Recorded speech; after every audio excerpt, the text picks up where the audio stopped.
अरे का है देवरू अरे नहीं सुनत का हो देवरू का भौजी काहे नहीं बोलत हो। कई बार बनैनी हो तो एक बार बोलत रहो। अब पहले तो एक आवाज पर दौड़ के चलावत रहल ह। ए भौजी पहले के बात कुछ और रहे और अब के बात कुछ और बा हो। काहे हो केहू मना करेला का? ना ये भौजी केहू मना ना करेला। आजकल के युग जमाना इतना खराब बना कि माला आज तोरा से हम बतियाई कल हमारे मेहरारू शक करी।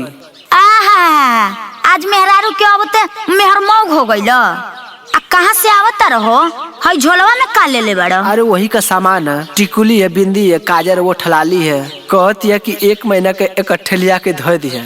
हमरा के कुछ ना लेके आनी हाँ? ओकरा खातिर क्षमा करिया, अब तोहरा के हम कुछ ना दे सकीला। आई हो दादा भइल बिया मोर करबे का? उहे कहनी हो गइल बियाह का हो गइल भौजाई के कोनो इज्जत नइखे।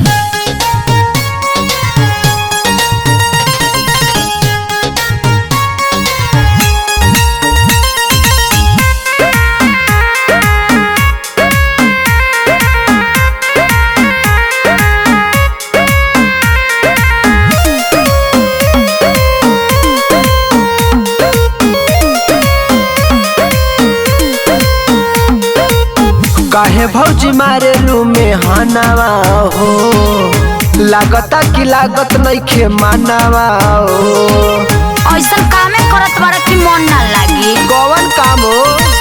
काहे भौजी मारे लू में हनावा हो, लागता कि लागत नइखे मानवा हो।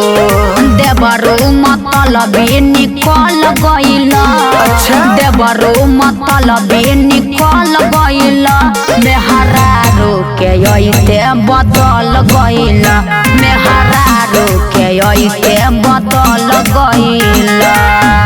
ऐसन बात नहीं के भौजी।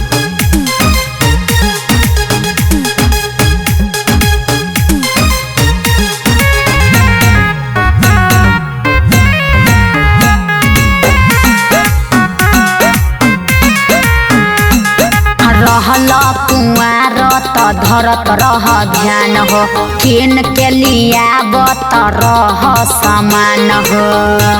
अब तो झूठा हाल चल ना पूछेला। अब मर्द के फर्ज निभावे के परी, ए भौजी दूरी बनावे के परी हो। अब तो दूसर महल में ढल गइला।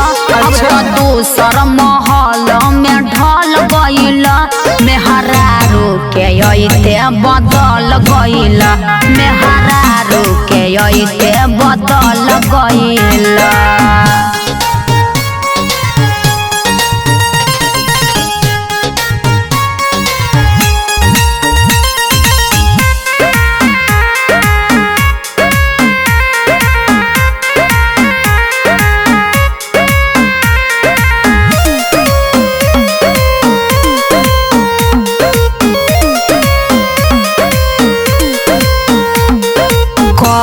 हो तोहरा बिना मन नहीं लागे, करी न मजाक तोहरा में हरी के आगे।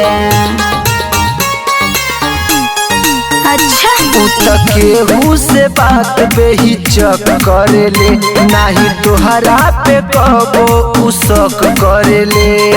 बुझलू चलाया बो से तू संभाल गइला। चलाया बो से तू संभाल गइला। मेहरारू के अइते बदल गइला। मेहरारू के अइते बदल गइला। का कहलू हो?